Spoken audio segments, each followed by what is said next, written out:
canyon, that's where I long to be, with my three good companions, just my rifle, pony and me. Bonjour à toutes et à tous, ou bonsoir, ça dépend de l'heure à laquelle vous allez découvrir cette vidéo. Je suis très content aujourd'hui de dialoguer, de converser avec Suki, réalisateur de films d'animation. Est-ce que j'ai bien prononcé le nom Suki? C'est bien ça? C'est ça, SUKI, voilà, Suki, comme ça se prononce. SUKI. Bonjour, comment allez-vous? Bah, très bien, et vous-même? Ah bah écoutez, ça va, je suis très content de discuter avec vous parce qu'en plus de ça, on va parler d'un film d'animation et chez Microciné, on a rarement l'occasion, le loisir de le faire. On l'a fait une fois avec Bastien Dubois, on avait parlé d'un de ses cours, mais c'est assez rare, donc je suis assez content d'en parler. En plus de cela, il y a l'actualité qui est là, qui est tatillonnante, qui est frémissante et qui est très intéressante. C'est-à-dire que samedi, donc 27 mars, après minuit, on va dire c'est dans la nuit de samedi à dimanche à minuit 30 dans l'émission Court-Circuit qui sera diffusée sur Arte sera diffusé peut-être en deuxième ou troisième position un court-métrage d'animation qui s'appelle Mondo Domino et qui a été réalisé par Vos Soins. Ça dure 6 minutes 14, 6 minutes 15, quelque chose comme ça. Et c'est un chef-d'œuvre ultime, c'est fondamental, c'est très drôle, ça va très vite et c'est juste incroyable. Et j'avais envie de parler de ça avec vous, tout en sachant, et je le dis à ceux qui nous regardent, que ce court-métrage donc qui sera diffusé dans la nuit de samedi à dimanche sera aussi disponible pendant 7 jours sur Arte TV. Donc voilà. Alors, on va commencer d'emblée. Donc déjà, je vous remercie beaucoup d'avoir accepté cette invitation, ça me fait plaisir. Merci à vous aussi. Bah, je vous en prie. On va commencer tout de suite. Voilà. Mondo Domino, c'est quoi exactement? De quoi ça parle? Alors, en fait, Mondo Domino, déjà dans le titre, ça évoque en fait l'effet domino. C'est un effet domino. Alors, pour résumer, parce que c'est un film, comme vous l'avez dit, qui est très rapide, mais qui est très dense en même temps, où il y a beaucoup de choses qui se passent. Mais tout part de bûcherons qui vont couper des arbres pour un défilé de mode, pour servir de décor d'un défilé de mode.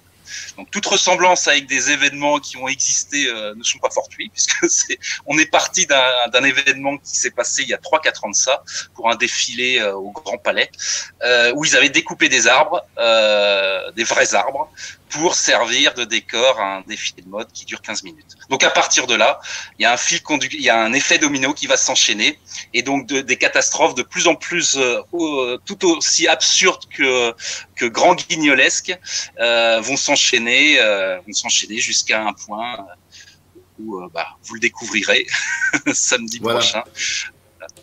Donc c'est un enchaînement d'événements plus ou moins catastrophiques, dans une absurdité totale. Et si on devait résumer après pour mettre des étiquettes sur des films, on pourrait résumer le film comme étant une tragicomédie musicale d'action satirico-burlesque. Voilà. Donc eh oui, mais ce que vous avez... Alors juste, j'ouvre une petite parenthèse. Alors, Suki utilise l'appareil, la caméra de son téléphone portable. Donc c'est pour ça qu'il est probable que pendant l'entretien, il y ait comme ça des images saccadées. Mais par contre, le son est nickel, correct. Donc imaginez, vous vous allongez, vous fermez les yeux et vous écoutez la voix apaisante et satirico-burlesque de Suki. Voilà, on va faire ça comme ça. J'ai bien défini... Parfait. Si je bouge, donc ça fait saccadé. Ouais. Saccadé. Mais il y a une chose que vous ne dites pas, et je pense que c'est délibéré, mais on va quand même le dire. C'est la seule chose qu'on va spoiler un peu, parce qu'on le sait dès le début, c'est qu'il y a quand même une base musicale dans ce film qui est assez fascinante. Et vous avez même convié un groupe légendaire, et j'aimerais bien que vous parliez et de ce groupe légendaire et de cette base musicale qui fait partie de la mise en scène aussi de ce film d'animation. Exactement. Alors, en fait, effectivement, la musique est très importante puisque c'est le cœur même. Enfin, la construction du film a été. D'habitude, on fait l'image et après on y colle de la musique ou on a de la musique mais qui est pas forcément au cœur. Là, comme ça se base sur le Boléro de Ravel, une réadaptation du Boléro de Ravel a cappella, version vocale. c'est ce qui a rythmé, c'est ce qui fait le rythme du film. C'est sur ça qu'on s'est basé. Et donc du coup, Jean-Philippe Gréau, qui est le compositeur avec qui je collabore depuis 5 ans maintenant, quand on a pensé à cette adaptation-là, quand il a fait lui-même tout le travail d'adaptation pour transformer le boléro, qui dure 15 minutes originellement en 5 minutes et avec des voix, on s'est dit mais qui pourrait l'interpréter? Et comme avec Jean-Philippe et Stéphane Debureau, le co-auteur, on est fan de la première heure d'un groupe vocal très connu dans les années 80 qui a eu un très gros succès et qui s'appelle le Trio Domino, du coup on s'est dit banco, on va les contacter, et ils ont gentiment répondu présent, et donc c'est eux qui interprètent, qui chantent le boléro de Ravel revisité version a cappella. Mais est-ce que vous pourrez parler un peu de ce groupe? Parce que moi, je me souviens plus de ce groupe. Bon, je suis un enfant des années 80, mais j'aime beaucoup la musique. Je suis très mélomane, mais avec le recul, je me souviens plus du tout de ce groupe. Et je crois il a un souci, ce groupe, avec l'histoire de la musique. Oui, parce qu'en fait, ils ont eu un énorme succès, comme beaucoup de groupes ou de chanteurs des années 80 qui ont eu un énorme succès, mais qui, après, ont eu, on va dire, une carrière plus en dents de scie ou plus chaotique. Donc oui, ils avaient sorti une reprise a cappella, parce que c'est un groupe vocal, hein, c'était avant même Powo, hein, Exactement. Ils ont lancé, ils ont un peu relancé la mode du a cappella, et donc ils avaient fait un premier succès, un énorme succès avec une reprise de chansons paillardes a cappella dans les années 80, qui s'appelait A Cappella Songs Volume 1. Mais depuis, oui, effectivement, tous leurs autres albums, peut-être que Stéphane, Jean-Philippe et moi étions les seuls à les acheter, puisque ils n'ont pas eu le succès escompté. Mais ça nous a pas empêché, nous, de continuer à les apprécier, et donc de faire appel à eux. Voilà, c'est le Trio Domino, je crois, ça s'appelle. Il s'appelle le Trio Domino. Ils ont un site d'ailleurs, je crois, qui retrace leur carrière, triodomino.com, quelque chose comme ça, qui voilà, on peut revoir ce qu'ils ont pu faire. Oui. Exactement. Et bon, on les voit, et après on parlera d'autres choses, mais on les voit dans le film. Et il faut savoir que c'est un groupe musical qui a cette particularité d'avoir touché vraiment à tous les genres musicaux.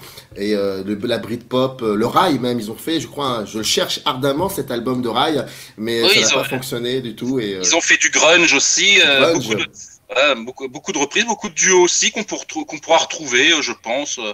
Voilà. On verra bien. Peut-être que ça va relancer leur carrière, peut-être, j'en sais rien. Espérons. Je leur souhaite. Espérons. Bon, on referme la parenthèse concernant le film. On y reviendra bien évidemment, mais avant cela, moi j'aimerais bien un peu vous connaître, vous savoir d'où vous venez. Ça m'intéresse énormément. Et sachez que quand je reçois un invité ou plusieurs invités sur Microciné, il y a une question que je pose très très très souvent, et c'est de savoir quelle est l'image marquante, la première image qui aurait donc marqué mon invité et qui aurait un lien avec ce qu'il est devenu aujourd'hui. Donc ça peut être une image d'un film, une photographie, je sais pas moi, un rêve même, ou quelque chose, un spectacle, enfin une scène à laquelle il aurait vécu, et qui aurait un lien très fort avec ce qu'il est devenu aujourd'hui. Donc c'est-à-dire réalisateur pour vous par exemple. Alors, comme ça, là, à brûle pour point, une image qui ferait que je serais devenu réalisateur ou que j'ai envie de raconter des histoires. Parce qu'avant d'être réalisateur même, j'ai toujours voulu raconter des histoires, en fait. Donc, mais ça monte depuis tout petit. Alors, comme ça, une image, parce que s'il faut avoir quelque chose de visuel, il y a quelque chose qui me revient comme ça par rapport à l'enfance, mais je sais pas si c'est un rapport finalement avec le monde de l'animation ou le cinéma en général. Mais bon, quelque part si, puisque c'est le générique quelque chose qui m'a toujours marqué et qui me faisait même peur quand j'étais tout petit. C'était le générique de la série Hulk, l'incroyable Hulk. Ah oui, je sais pas si vous vous rappelez. Oui, bien la sûr. série en live, en visuel. Et le générique, et même parce qu'à l'époque, il n'y avait pas de 3D, hein, je sais pas si vous vous rappelez, c'était Lou Ferrigno, un culturiste Mister Univers des années 70, et qui, à la fin des années 80, il y avait une série Hulk en prise de vue réelle, avec un maquillage qui faisait tête de Cro-Magnon, et surtout le générique, il y avait un split screen à la fin du générique, avec je crois que c'est Bill Bixby ou je sais plus comment il s'appelait l'acteur principal qui est décédé depuis, je crois. Pardonnez-moi de vous interrompre, c'est exactement ça, c'est Bill Bixby. C'est ça. Exactement ça. Ouais.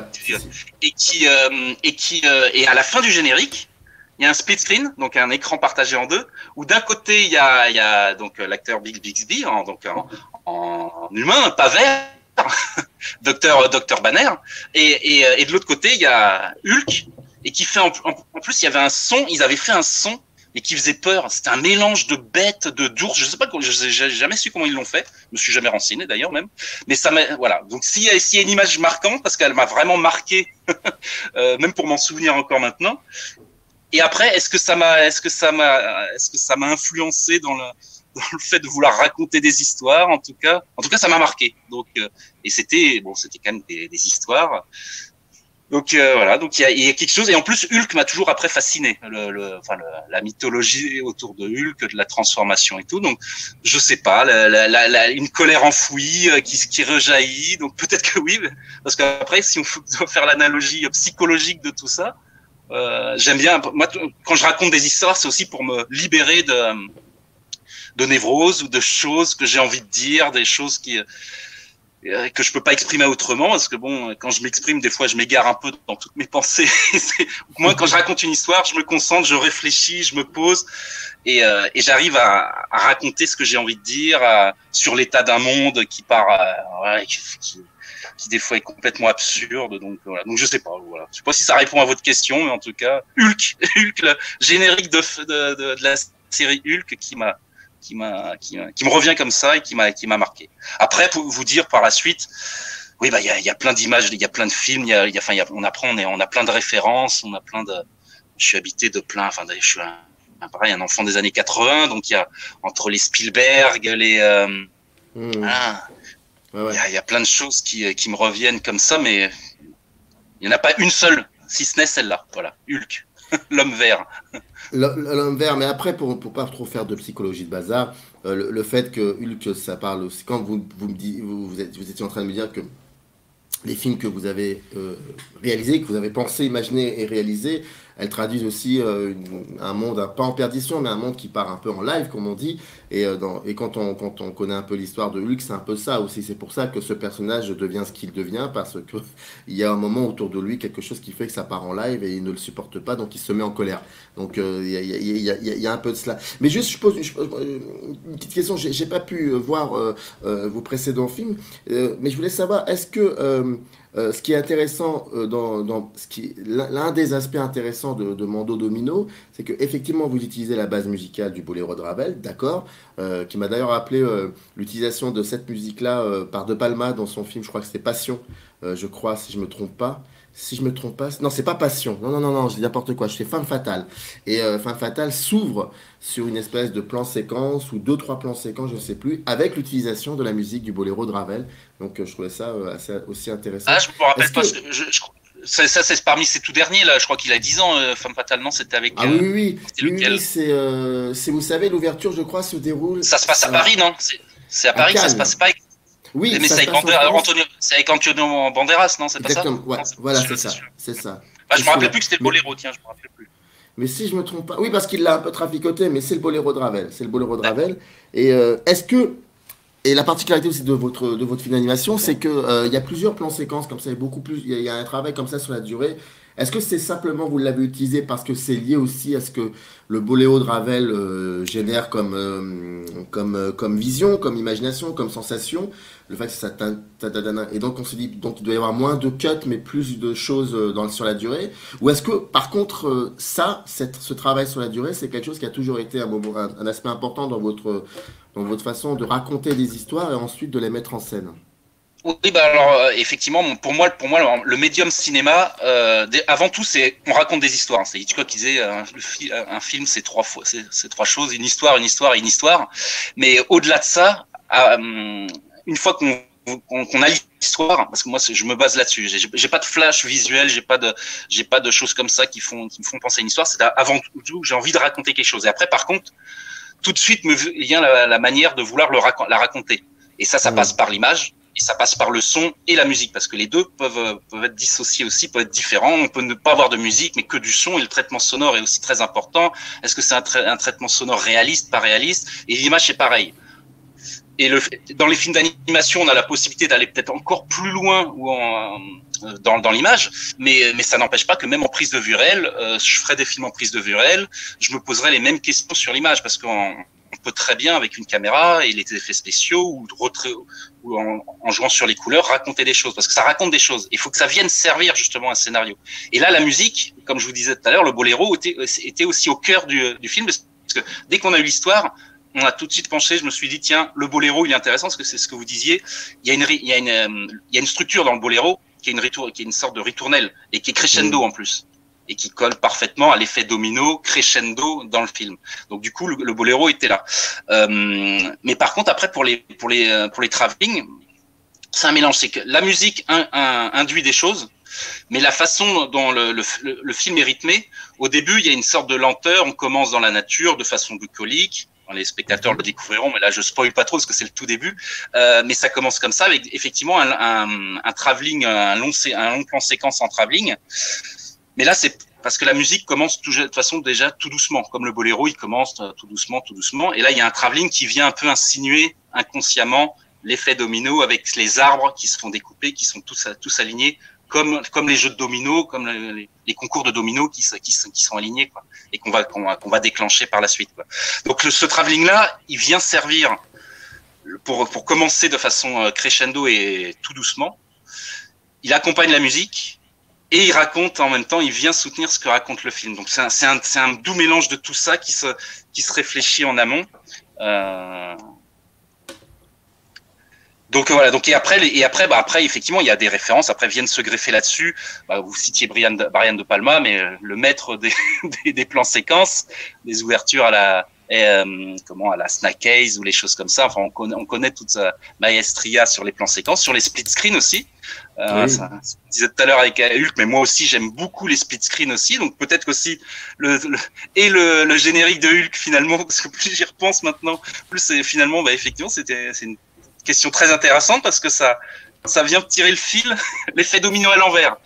En fait, ça se trouve, tout est parti de là. Donc, je viens de répondre, je viens de faire, pas besoin de faire 20 ans d'analyse, vous me faites gagner 20 ans d'analyse, là. Oui, mais vous me devez quand même 100 € s'il vous plaît. Ah, d'accord. Okay. Bon, on s'arrangera à la fin de la consultation.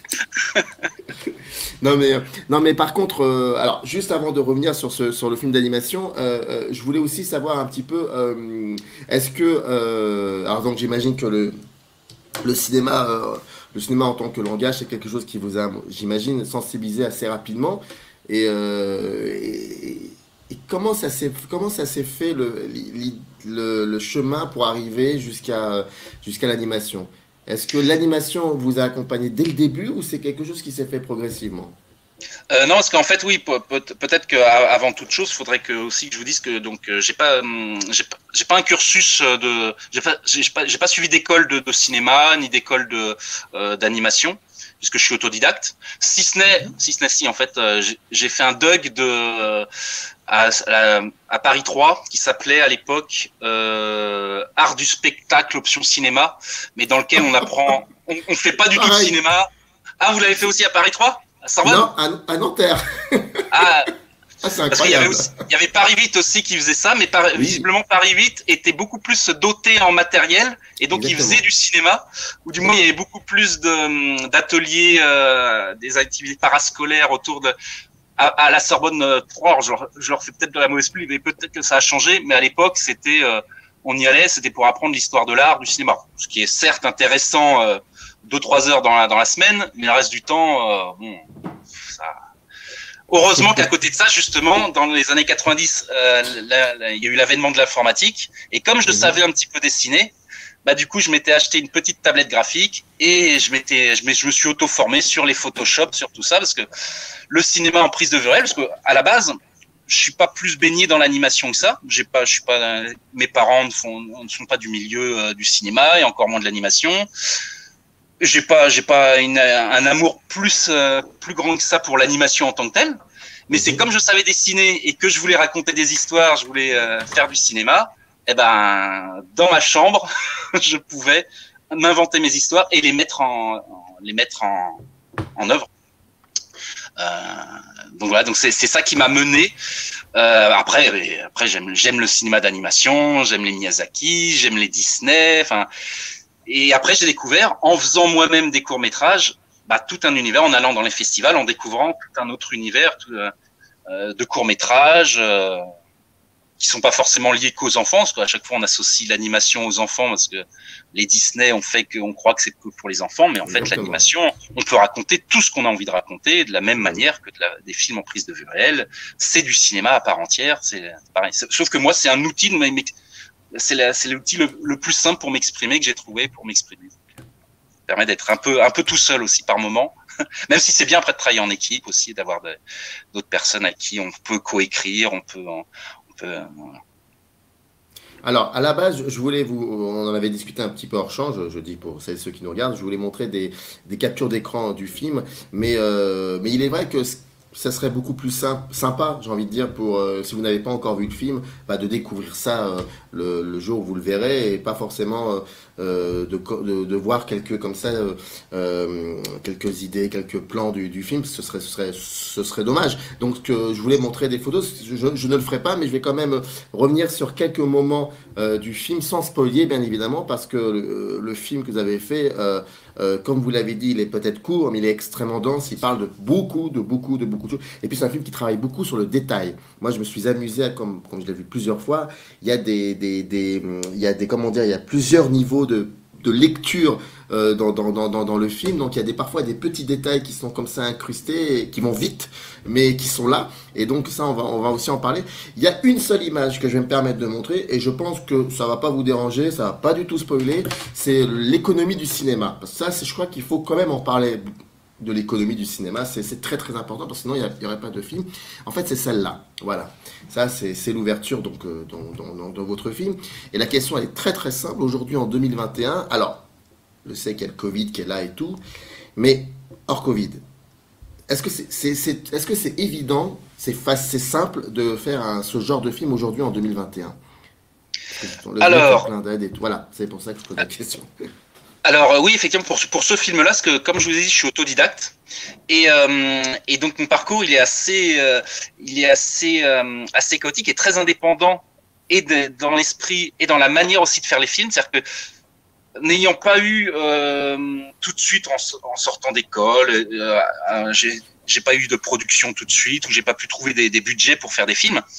J'ai toujours réussi dans un esprit indépendant pour écrire des histoires qui puissent être réalisables, sans forcément d'énormes budgets, et notamment en animation. Et donc trouver après, quand vous parliez d'économie du cinéma, il y a aussi toute une économie de l'image aussi. Comme pour un film indépendant en prise de vue réelle, le premier Tarantino, il a pas le même budget, Reservoir Dogs, il a pas le même budget que le dernier. Parce que le Reservoir Dogs tourné dans un garage avec 8 acteurs en huis clos, enfin une dizaine d'acteurs en huis clos, qui n'étaient pas forcément très connus ou qui ont baissé leur cachet à l'époque. C'est pas du tout la même économie. Donc moi j'aime bien aussi écrire des histoires que je peux faire. Coûte que coûte. Notre fameux président nous a dit que coûte que coûte. Moi, c'est dans le cinéma, coûte que coûte, j'essaye de faire des films. Maintenant, effectivement, quand on veut quand même malgré tout faire des choses de qualité, que ce soit dans le cinéma ou ailleurs, avoir du budget, c'est toujours mieux, parce que c'est plus serein, ça nous permet de mieux se concentrer. Et donc là, en l'occurrence, pour ce dernier film, après avoir monté une structure de production, il y a Arte qui a vu passer notre dossier, qui nous a contactés et qui a voulu rentrer en préachat et en coproduction. Je rentre pas dans les termes techniques parce que, mais donc en amont du film, Arte nous a soutenus, donc c'est pour ça qu'on les remercie aussi grandement, parce que ça a été l'étincelle qui a permis d'accélérer, parce que on a plein de projets en parallèle, et voilà, celui-là a émergé parmi tous nos projets, parce que on a eu une étincelle, on a eu du budget en amont, ce qui nous a permis après d'aller aussi démarcher la région Nord, enfin anciennement la région Nord, mais maintenant qui s'appelle Hauts-de-France, via Pictanovo, donc qui est très actif aussi dans le cinéma, et notamment aussi dans le cinéma d'animation. Toute la région Nord, la Belgique, ils sont très actifs là-dedans. Il y a beaucoup de tournages de séries qui se font là-bas notamment, et beaucoup de films aussi. Donc il y a eu Pictanovo, et donc grâce à ça, on a pu avoir le soutien du CNC. Donc c'est le fameux triptyque. une télé, une région et le CNC, ça permet d'avoir un minimum de budget qui m'a permis pour une fois aussi de pas faire tout seul, même si j'ai fait une grande partie un peu seul, mais d'avoir un animateur, Gabriel Jacquel, via un studio dans le Nord qui s'appelle Rainbox, avec qui on va sûrement aussi continuer nos collaborations pour des projets à venir. Mais donc oui, d'avoir une économie, d'avoir du budget, ça permet. Et malgré la crise l'année dernière, même si le budget avait été le dossier avait été signé, le contrat avait été signé en fin 2019. Et malgré la crise, il y a quand même encore des budgets, même si ça se resserre de plus en plus. Les festivals sont de plus en plus fermés. Ça va être plus compliqué. On va voir comment ça va passer. Mais j'ai eu la chance ça a été une expérience intéressante, de passer l'année 2020 avec du budget pour faire le film. Et quand vous savez ce que raconte le film aussi, l'année 2020 a été très enrichissante. D'ailleurs, il y a plein de petites anecdotes que j'ai pu greffer sur le film et que l'année 2020 a amené, les petites références au papier toilette, les références au masque.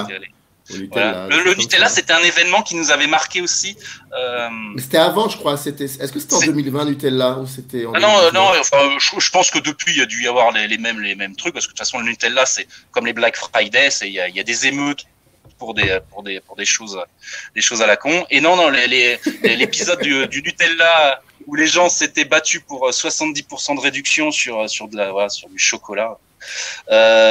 C'était ça devait être en 2016 ou un truc comme ça, c'était il y a 3-4 ans. En fait, ce qui nous a aussi inspiré, c'est dans notre fiction, c'est d'y mettre des choses qu'au début on voulait inventer. Il y a des choses qu'on a plus ou moins inventées, mais finalement qui se sont après avérées, qui se sont réalisées dans la réalité.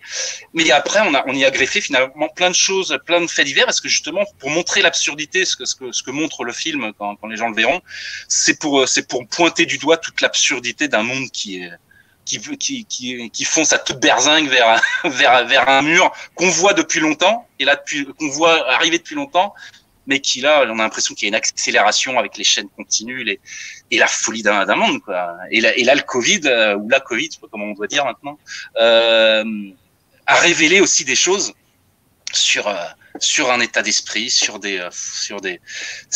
voilà. C'est l'absurdité du monde. Donc je ne sais plus c'était quoi le début de la question, par contre. Non, le début de la question, c'était juste vous poser une question sur l'économie du cinéma. Je vous avais montré le début du générique. Mais c'est normal parce que ça se rejoint. Dans le film, dans votre film, il y a... alors moi, j'avais 2 images. Et je vais plus ou moins les décrire. C'est le rapport à l'image. C'est-à-dire, est-ce qu'aujourd'hui, l'image aurait un sens ? Et il y a 2 moments comme ça dans votre film où l'on voit une journaliste qui est en train de commenter ce qu'elle voit, ou alors qu'elle est en train peut-être de supputer quelque chose qu'elle verrait. Donc c'est différent, on n'est plus dans le factuel, alors que le journalisme à la base c'est du factuel. Donc elle est plus dans le voilà. Et elle dit, est-ce que c'est du terrorisme, est-ce que c'est du voilà, elle parle de terrorisme ou d'invasion, je ne sais plus. Mais en tout cas le terrorisme de virus. Donc terrorisme ou virus, alors que lorsque vous verrez le film, vous verrez que c'est vraiment autre chose, c'est différent. Il y a cela, et puis il y a aussi les autres, celles et ceux qui filment de leur balcon, qui filment quelque chose qui est en train de se produire, une chose gravissime en soi, et au lieu de descendre pour essayer d'aider, de voir un peu ce qu'il en est, ils préfèrent enregistrer, capter ce moment. Donc il y a quand même quelque chose qui est lié à c'est quoi une image aujourd'hui, est-ce qu'elle a encore un sens ? Est-ce que c'est une image qui est là pour témoigner ? Est-ce que réellement il pense témoigner de quelque chose en filmant ces moments-là ? Il y a tout un truc là-dessus et c'est pas anodin parce que c'est montré plusieurs fois. D'ailleurs même vous vous en moquez gentiment. Donc ça c'était quelque chose qui était une évidence pour vous. Oui, de toute façon, le rapport à l'image, et d'autant plus maintenant, comme je vous disais, les chaînes d'infos en continu, on est abreuvé d'images. Et après, c'est pas pour pointer du doigt tel ou tel, parce qu'on pourrait effectivement beaucoup de choses à dire sur les politiques, sur les médias, certains médias, parce qu'il y a les bons journalistes qui font leur travail. D'ailleurs, journaliste d'investigation, pour moi, c'est un pléonasme, parce qu'un journaliste fait de l'investigation forcément, mais il y en a certains autres médias qui se servent de l'image et on est abreuvé d'images. Et mais aussi les gens en général, et je m'inclus dedans, on se sert aussi d'image. Maintenant, on est de plus en plus sur les réseaux sociaux, on prend des photos pour n'importe quoi. Il y en a qui vont filmer leurs plats qui sont en train de manger.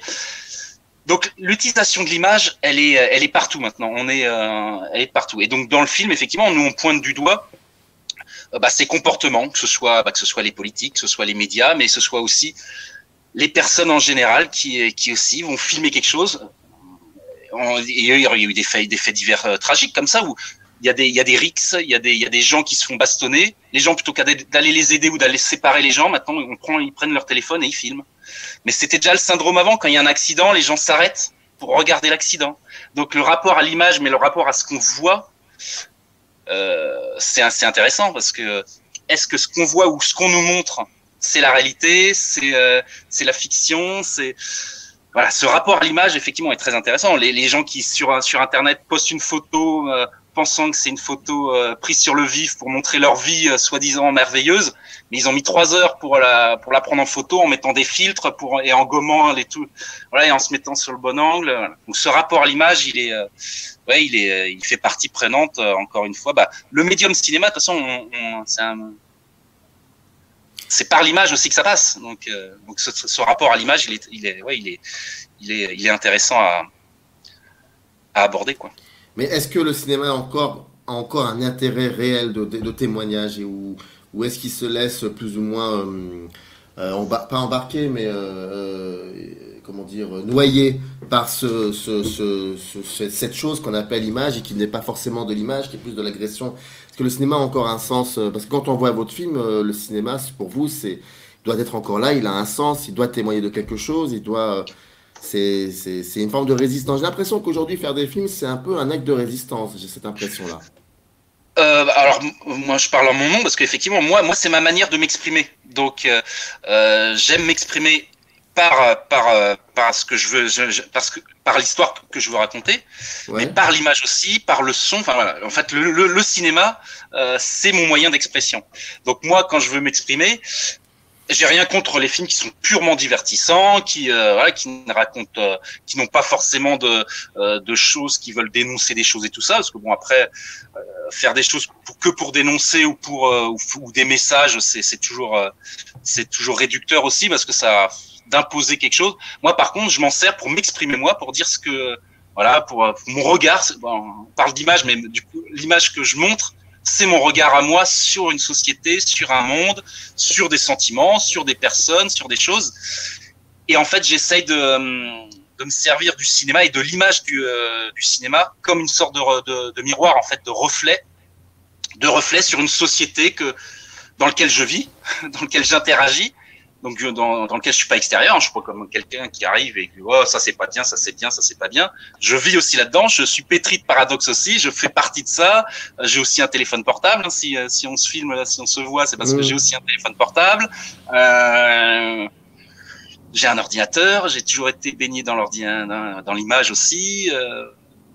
Donc ce rapport à l'image, oui, et le cinéma, en tout cas, pour moi, le cinéma peut dire des choses. Moi, je suis fan des films aussi, des films des années 70, Les Hommes du Président, des choses comme ça. En France, un Yves Boisset, Henri Verneuil, comme Icare, enfin des choses qui en même temps sont haletantes, racontent des choses de façon passionnante avec un scénario très bien ficelé, mais qui si derrière ça peut pointer des choses, ou comme un Jacques Audiard aussi, ou Dupontel, comme Dupontel qui fait des films qui sont visuellement super intéressants, qui a un super travail de réalisation, mais au service d'une histoire qui dit des choses sur une absurdité, sur un système, sur ceci, sur cela.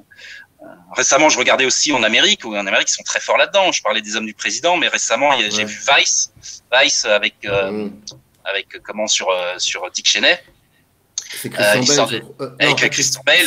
C'est Christian Bale qui a voilà, qui avait pas le physique de Batman, mais parce que lui, à chaque fois, il peut maigrir, regrossir pour un rôle. Et là, c'est fantastique parce que déjà, la performance d'acteur où il s'efface, on voit pas Christian Bale, on voit pas Batman, on voit Dick Cheney, quoi. Et ce que ça dit derrière, le réalisateur qui a fait tout le scénario qui retrace. Mais voilà, donc l'image au service, faut que ça soit au service de quelque chose, donc il faut que ça soit au service de l'histoire qu'on raconte. Mais si l'histoire qu'on raconte, effectivement, on peut pointer les choses pour faire réfléchir. En fait, c'est pour débattre ensemble. C'est avec Stéphane de Bureau, le co-auteur, à chaque fois parce qu'on coécrit souvent ensemble, c'est soit une histoire de lui, soit c'est une histoire de moi et on rebondit ensemble, mais on a les mêmes un peu thématiques. C'est pour mieux pointer du doigt tel travers ou telle chose qui nous déplaise, et après pour en discuter, pour lancer des débats, pour faire réfléchir ensemble, pour alerter, pour dire, attendez, là, peut-être qu'on va dans le mur là, non, quand même, ce serait peut-être temps de s'interroger là-dessus, pour questionner le monde. Voilà, et même quand on essaie de se mettre de côté dans un endroit stable où il se passe pas grand chose, mais on a l'impression qu'on est au calme et apaisé, et ben dans tous les cas de figure, c'est aussi ce que vous montrez dans le film, c'est que même si par exemple, on décide d'aller à la campagne, vivre à la campagne, ne plus vivre dans l'urbanisme, on va dire ça comme ça, ce qu'on voit à la fin du film, sans spoiler, c'est que quoi qu'il arrive, à un moment ou à un autre, vous serez touché, vous aussi. Il y aura des répercussions sur votre quotidien. Ah bah c'est sûr. En fait, ce qu'on veut montrer aussi là-dedans, dans cet effet domino, c'est qu'effectivement c'est une la palissade. Hein. C'est genre, on enfonce des portes ouvertes, mais il y a des fois, c'est bien de le rappeler aussi, c'est que des causes amènent des conséquences, et des fois des petites choses insignifiantes peuvent se répercuter, et notamment le fil conducteur aussi qu'il y a dans le film, c'est le fil conducteur par rapport à la nature, c'est-à-dire notre rapport à la nature, la nature de l'homme, mais l'homme face à sa propre nature, hein, l'humanité, mais aussi par rapport à la nature en elle-même. Et ça, on le voit depuis 100 ou 200 ans, hein, depuis l'accélération avec l'ère industrielle, qui fait que on a détruit, là, on arrive à un point où il y a une prise de conscience par rapport à l'écologie, même si l'écologie, ça devrait être naturel de s'en préoccuper. On vit l'être humain, il est un être parmi les autres dans la nature. Et ça paraît évident de le dire, mais il y a des fois où il y a encore 10 ou 20 ans, je me rappelle quand l'écologie commençait un peu à se faire entendre. C'était non, c'est n'importe quoi, qu'est-ce qui vient nous emmerder et tout ça. Alors que pourtant, quand on revoit des archives de personnes, même pourtant très connues, vous allez sur le site de l'INA, les archives françaises de la télévision, vous pouvez voir des interviews de Louis de Funès, qui était très proche qui était très proche de la nature, qui avait tout un potager, où il expliquait que il avait longtemps utilisé des pesticides, par exemple.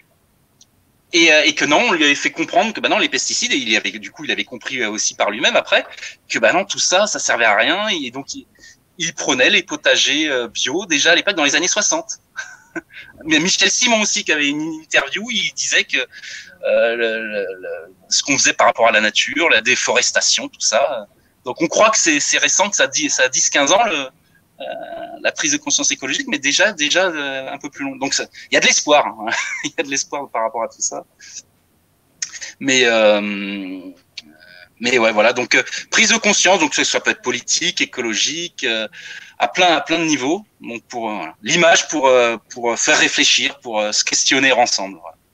Est-ce que le film sera diffusé samedi 27 mars? Je le dis, je le répète, de la nuit de samedi à dimanche à minuit 30. Et ça sera dans le cadre de l'émission Court-Circuit, est disponible une semaine après sur Arte TV. Est-ce que vous avez eu des retours sur ce film pour l'instant? Est-ce qu'il a déjà été montré ou ça sera sa première le 27? Non, là c'est ça qui est très particulier, c'est que là, comme il a été terminé en mi-février, donc il est assez chaud. Et là, il est diffusé assez rapidement, donc. Ça va être la première fois que la plupart des spectateurs vont pouvoir le voir, parce que là, on commence à peine à l'envoyer en festival, en espérant qu'il tourne aussi en festival de par le monde. Mais sinon, il va être diffusé. On l'a montré à quelques personnes aux alentours. Donc on a des retours qui sont assez enthousiastes, donc ça fait toujours plaisir. C'est toujours plaisir quand on a des bons retours, et surtout les mêmes réflexes. On s'amuse aussi à regarder comment est-ce que les gens réagissent par rapport à ce film-là. C'est un miroir. S'ils rigolent, s'ils rigolent pas. Donc, on a toujours à peu près les mêmes réactions. Et surtout, ce qu'on nous dit après l'avoir vu, bah, c'est ce que vous aviez résumé au tout début, c'est que ça va vite, ça va très vite. Alors des fois on nous dit ça va même trop vite, mais on a envie de le revoir. Alors bon, bah, tant mieux, tant mieux. Et d'ailleurs, bah, ça sera l'occasion de pouvoir le revoir sur Arte TV 7 jours après. Mais en fait, encore une fois, bah, si ça va trop vite, c'est parce que le monde va trop vite aussi, va très vite, va trop vite. Et donc c'est une volonté délibérée de le faire très très avec une cadence crescendo, mais qui va très très vite, quoi. En fait, et si après. Oui, pardon, excusez-moi. Ouais, allez-y, je vous en prie. Non, allez-y, je vous en prie, excusez-moi. Non, bah, c'était juste pour finir là-dessus, pour dire qu'effectivement, il va très vite, malgré tout, avec un fil conducteur que je voulais, bah, j'espère, après, on verra bien les retours, et vous pouvez aussi me dire votre avis, mais je voulais un fil conducteur qui soit le plus fluide possible. Parce que moi, ce que j'aime dans les films aussi, c'est quand on comprend. Même si après il y a des films qui peuvent être plus, j'aime David Lynch, donc dans les films qu'on comprend des fois. Bon. Oui, mais par contre on comprend qu'il y a quelque chose, qu'on ressent quelque chose. Voilà, là pour Lynch c'est plus des films impressionnistes, mais sinon j'aime une fluidité dans la narration. Même si on ne comprend pas forcément tout du premier abord, on se dit tiens, j'ai suivi le fil conducteur, là en l'occurrence l'effet domino. Et après, si on veut y revenir, bah tant mieux. C'est-à-dire qu'on n'a pas été trop chiant et que les gens ont envie d'y revenir comme un goût de reviens-y, comme un plat qui serait excellent et qu'on a envie de regoûter, quoi. Donc là, c'est un millefeuille, c'est un bon millefeuille parce qu'il y a plein de strates. Mais c'est ça. En fait, ça va vite, mais c'est que pourquoi on a envie de le revoir? Parce que bon, déjà, c'est agréable, c'est réussi. Mais c'est pas parce qu'on ne comprend pas l'histoire, je pense. Hein, c'est parce qu'on sait qu'il y a des choses, des détails qu'on a échappé, c'est pas qu'ils nous ont échappé. On les a vus, on les a entreaperçus et on a envie de les voir réellement. Mais l'histoire, on la comprend parfaitement. Ça va effectivement très vite. Mais comme vous l'avez dit joliment, c'est fluide, donc ça va, tout va bien, on comprend. Mais c'est juste on sait qu'on a loupé des détails et on n'a pas tort parce que quand on le revoit, on voit des détails. Par exemple, je cite vers la fin comment dire, dans un des avions qui sont là pour mater l'éventuel terroriste, à l'intérieur de l'avion, bon bah ça va tellement vite qu'on voit pas, mais on sait qu'il y a des choses, on le sait, c'est comme ça, c'est fait en sorte qu'on le devine. Et puis quand on regarde bien de plus près, je vais un peu spoiler, juste qu'il y a il y a une clé USB, il peut faire son café, les touches, ça c'est do ré mi fa. Enfin, c'est ça qui est intéressant, c'est que ça va pas du tout, quoi. Ça va pas du tout. Et c'est vraiment le bazar dans la société. Mais voilà, c'est ça, je pense que pourquoi. Je crois qu'on comprend parfaitement, on comprend très très bien et c'est agréable et. Donc c'est ça, c'est la fluidité, c'est assez fluide. Merci, tant mieux, tant mieux. Mais de toute façon, c'est un peu les retours qu'on a, donc ça va, on est quand même serein là-dessus. Et pareil dans le monde de l'animation, en plus de toute façon, on est les choses sont et comme en plus on était suivi par Arte. Là, je rentre dans les détails techniques aussi, c'est que quand on est comme ça, on est accompagné par des chaînes de télé ou des choses comme ça. Il y a quand même des étapes qu'on valide aussi avec un regard extérieur d'autres personnes. Ouais. Donc déjà nous notre propre regard dans l'animation, il y a beaucoup de choses qui se montent et qui se valident en amont avant même qu'une chaîne ou qu'un producteur ou que quelqu'un d'autre vienne nous dire bah oui, on valide aussi. Nous-mêmes dans la construction d'un film d'animation, comme on veut pas gâcher, enfin on n'a pas des moyens inextensibles qui fait qu'on peut pas se permettre d'avoir des rushs qu'on n'utilise pas. Donc c'est le montage, il est déjà prêt et comme en l'occurrence là pour ce film précisément, le Boléro de Ravel, Jean-Philippe l'avait adapté, on l'avait fait. Le Boléro, je pouvais pas rajouter 3 notes en plus dans les ritournelles. Donc le Boléro, on l'avait figé sur 6 minutes. En travaillant en parallèle sur le montage de l'animatique, et donc c'était déjà calé. Donc on savait déjà qu'on avait cette fluidité qui marchait bien. Mais après, quand on a la tête dans le guidon pendant un an, il y a un moment donné, on doute tellement et voilà. On est pétri de paradoxes encore une fois où on est sûr de ce qu'on fait tout en doutant, et ou l'inverse. On doute en se disant mais je suis sûr quand même. Et il y a des fois où il y a des plans où j'ai pu passer pour avoir la fluidité la plus parfaite. Il y a un passage à un moment donné où il y a sans trop spoiler non plus, mais c'est vers le début, où justement après ce plan où il y a la journaliste, où on voit qui a marqué quelque chose sur son écran de retour, elle tourne la tête parce qu'il y a des sirènes, et donc là apparaissent de façon très rapide tout un convoi de policiers, de pompiers, de cars régies de télé, et qui s'enchaînent dans 2-3 plans de façon très rapide. Ça dure quoi? Ça doit durer 4-5 secondes, tout casser, cet enchaînement de séquences.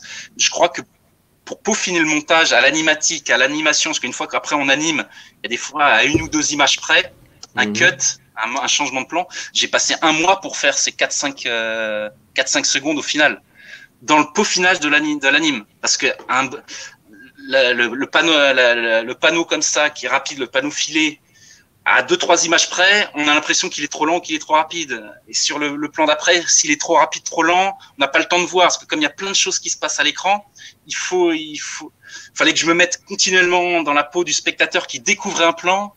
Est-ce que le plan va être trop rapide? Est-ce qu'il va être trop lent? Est-ce qu'on comprend bien tout? Et comme en plus, après, par contre, j'aime bien rajouter plein de détails, non seulement pour aller dans le sens de l'histoire qui montre un peu l'absurdité d'un monde. Donc, j'ai rajouté plein de choses absurdes, hein, la fameuse machine à café dans le cockpit de l'avion. Tous ces détails-là, je voulais pas qu'ils viennent parasiter en première lecture. Il fallait pas qu'on puisse se dire tiens, il y a plein de choses, j'ai envie de le revoir, mais pas qu'on se pose trop de questions quand on voit un plan. Il fallait qu'on voit à tout prix l'action principale. Voilà. Et donc après, mais du coup, je me suis rajouté une pression supplémentaire à me dire, il faut pas que ça vienne me perturber, mais j'ai envie de les mettre quand même parce que pour rajouter de l'absurdité au monde, tout en union après des références aux inconnus, les nuls qui faisaient déjà ça dans tous leurs sketchs aussi. On pouvait jouer de la télécommande pour faire des arrêts sur image pour regarder des détails. C'est marrant ce que vous dites, parce que le trio Domino me fait penser, là je viens d'y penser, à ce trio éphémère composé par Bruno Carrette, Farouja et Chabat, quand ils ont repris une chanson de Paul Simon. Ils l'ont appelé Omelette. Je ne sais pas si vous vous rappelez de ce sketch. Ils sont tous les trois et ils chantent Omelette. Ah non, ça je me rappelle pas. Mais après, après les références aux nuls et les inconnus aussi, hein, les inconnus. Donc c'est pour ça que ça nous a plu. C'est ce qui nous a plu peut-être aussi inconsciemment dans ce trio Domino. Donc, mais qui effectivement qui est assez proche et les références à l'humour aussi, un côté absurde des nuls, les côtés un peu plus engagés peut-être dans les inconnus quand ils faisaient des parodies qui étaient moins non-sensiques, mais plus des satires. Les inconnus c'était plus satirique, un peu comme les bronzés ou les choses comme ça, comme et les nuls pour le côté complètement absurde aussi, la cité de la peur, toutes ces choses là qui sont pareil, ouais, voilà, c'est des références. Non caché. Non caché. Dernière question avant de vous libérer. Juste, je voulais savoir, est-ce qu'il est prévu que vous réutilisiez le trio Domino dans vos prochains projets de films d'animation? Oui, puisque donc en plus la particularité du trio Domino, c'est que comme ils sont déjà des personnages de cartoon, c'est très facile à incruster dans un film d'animation. Il suffit de les filmer sur fond vert. D'ailleurs, petit exclu dans la journée, ou même je peux même vous la montrer en exclusivité. J'ai une image du making of que je vais mettre en ligne, où justement c'est une photo de la séance de tournage qu'on a fait ensemble sur un fond vert. Donc, je peux à la limite peut-être vous la montrer si je vais faire une technique de cinéma, je vais faire un panoramique. Allez-y. et là qui va se mettre sur le bureau. Et voilà, donc voilà, le fameux trio Domino sur fond vert, je sais pas si vous le voyez. Alors c'est parfait. Alors attendez, ce qu'on va faire, c'est encore mieux. Je vais faire, non, pas comme ça, plutôt comme ça. Alors si je fais ça, et non, voilà. Donc on va mettre, voilà, je vais faire peut-être solo. Voilà. Là, en fait, on ne voit que votre image. Superbe. Voilà.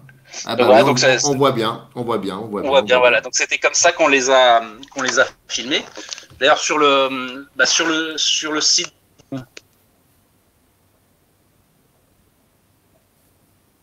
Ah, on vous entend plus. Le son, on vous entend plus. Vous m'entendez? Ah, c'est bon. Là, on vous entend. C'est bon.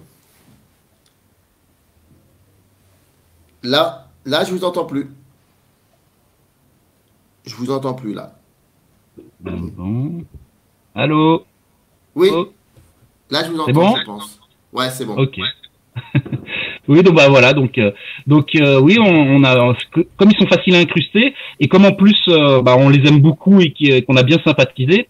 Effectivement, petite exclue aussi, mais pour l'instant c'est en gestation.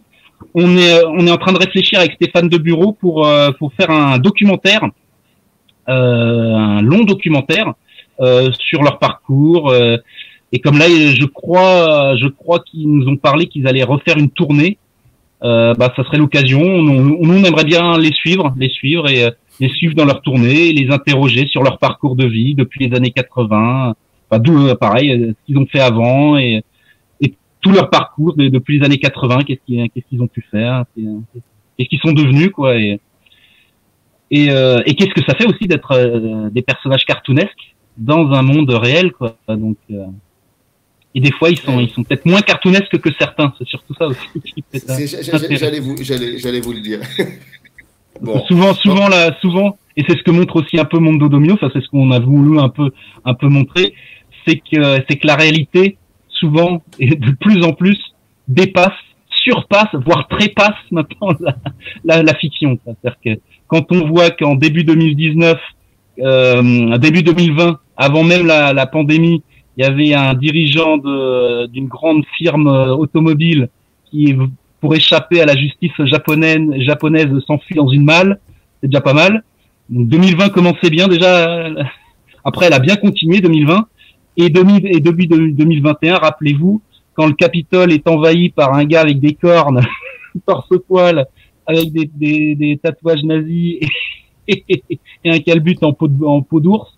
Bon, on se dit que sous l'encouragement d'un président, bon, on se dit quand même que on mettrait ça dans un film, on serait rejeté. On dirait non, c'est bon, c'est pas la peine. C'est réel. Donc champion du monde de domino. Voilà. En tout cas, je m'entends.